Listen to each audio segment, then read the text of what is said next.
Movie के start में हम देखते हैं कि जैक्सन अपने घर आता है। घर पर कोई मौजूद नहीं था। वो अपने फ्रेंड मैकन से फोन पर बात कर रहा होता है। आज रात उसका रग्बी मैच था। किचन में टाइमर लगा होता है। वो अपनी मॉम और बहन को आवाज देता है लेकिन घर पर कोई नहीं था। वो रूम में आकर फोन पर अलार्म सेट करता है और सो जाता है। 4 घंटे बाद उसे गेम खेलने जाना था। रात को अलार्म बजने लगता है। वो उठ जाता है पर टेबल पर उसके मोबाइल की जगह किचन टाइमर बज रहा था और उसका फोन गायब था। वो फौरन बैग लेकर बाहर को जाता है तो देखता है कि दरवाजा खुला हुआ है और उसकी कार भी गायब है। वो वापस घर जाकर लैंडलाइन से 911 पर कॉल करता है तो उसे हर जगह अपनी और कैलब की एक पार्टी में ली गई पिक्स लगी हुई दिखाई देती हैं। इस पार्टी में जैक्सन ने कैलब को बुरी तरह मारा था लेकिन ये एक सीक्रेट था जिसे उसके फ्रेंड्स के अलावा और कोई नहीं जानता था। वो इन पिक्स को फॉलो करते करते रूम में आता है। अंदर से फोन की घंटी बज रही होती है। वो क्लोजेट में जाता है जहां उसे कैलब की जख्मी हालत में बहुत सी पिक्स मिलती हैं। वहीं उस पर एक आदमी चाकू से हमला कर देता है। इस आदमी ने जैक्सन के चेहरे का ही मास्क लगा रखा था। जैक्सन इससे रहम की भीख मांगता है लेकिन वो आदमी इसको मार देता है।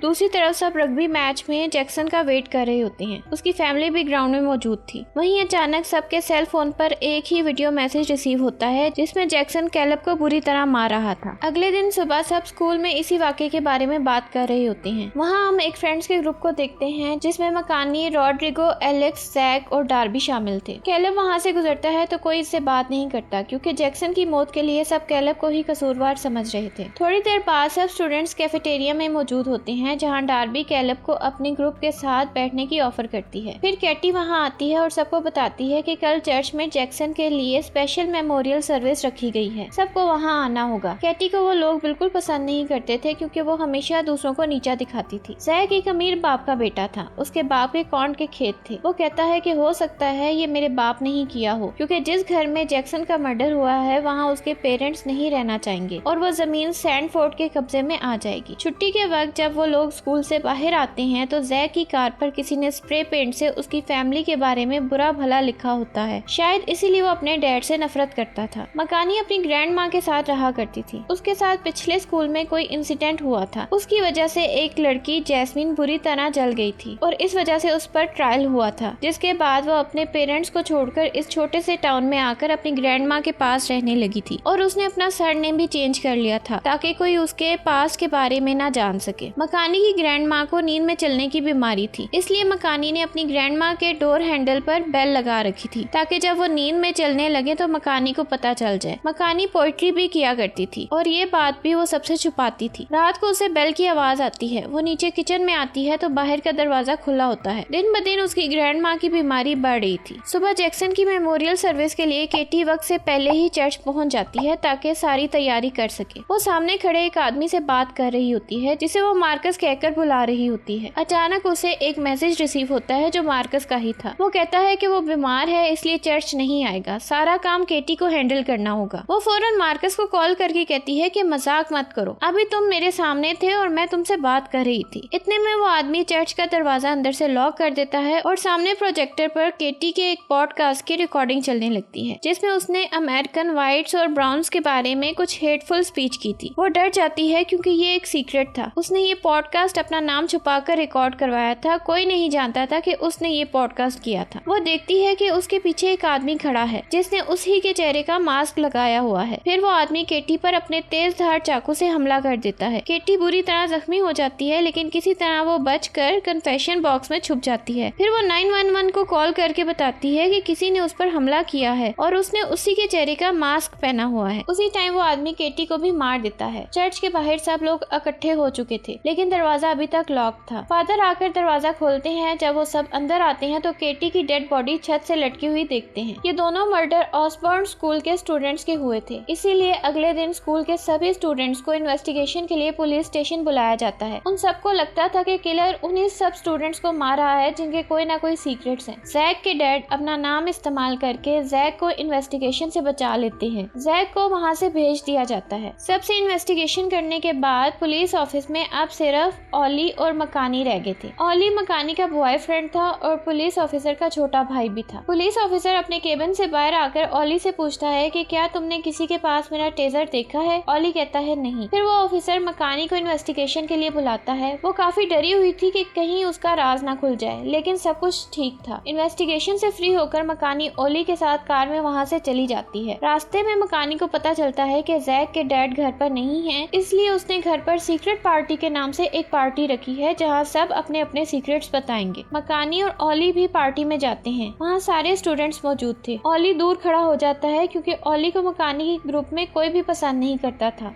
इसलिए मकानी ने सबसे छुपाया हुआ था कि ओली उसका बॉयफ्रेंड है। रॉड्रिगो ओली को देखकर उसे साइकोपैथ कहता है। फिर वो लोग भी अपने सीक्रेट्स बताने लगते हैं। एलेक्स कहती है कि वो रॉड्रिगो को पसंद करती है और रॉड्रिगो भी कहता है कि उसका भी यही सीक्रेट है कि वो भी एलेक्स से प्यार करता है। मकानी कहती है कि वो पोइट्री लिखती है। रॉड्रिगो को अपनी मॉम की पेन किलर्स खाने की एडिक्शन थी, जिसे वो सबसे छुपाता था। कुछ देर बाद रॉड्रिगो को फर्श पर अपनी पेन किलर टैबलेट्स गिरी हुई मिलती हैं। फिर वहाँ सबके फोन पर मैसेजेस आने लगते हैं जिसमें रॉड्रिगो की एडिक्शन का सीक्रेट सबको पता चल जाता है। साथ ही लाइट चली जाती है और वहीं किलर दिखाई देता है। उसने अब रॉड्रिगो के चेहरे का मास्क पहना हुआ था। सब डरकर बाहर भागने लगते हैं। रॉड्रिगो इस किलर से बचने की बहुत कोशिश करता है, लेकिन आखिर में किलर इसको भी चाकू का वार करके मार देता है। सभी दोस्त उसके लिए बहुत उदास हो गए थे। इस वाक़े के 3 हफ्ते बाद स्कूल में फिर से रग्बी मैचेस स्टार्ट हो जाते हैं। एलेक्स को लगता था कि ओली किलर है क्योंकि रॉड्रिगो ने पार्टी में ओली को साइकोपैथ बोला था और फिर 1 घंटे बाद उसका मर्डर हो गया। किलर ने टेजर गन का इस्तेमाल भी किया था जो ओली को आसानी से मिल सकती थी। फिर वो कहती है कि उसके पास हम सबकी इंफॉर्मेशन भी होगी क्योंकि उसका भाई पुलिस में है और इसलिए उसके खिलाफ कोई सबूत भी नहीं मिल सका। वो शुरू से ही एक डिस्टर्ब बच्चा रहा है क्योंकि बचपन में उसके पेरेंट्स का एक्सीडेंट हो गया था। मकानी उसकी किसी बात का यकीन नहीं करती। वो घर वापस आती है तो उसकी ग्रैंडमा कुछ दिन के लिए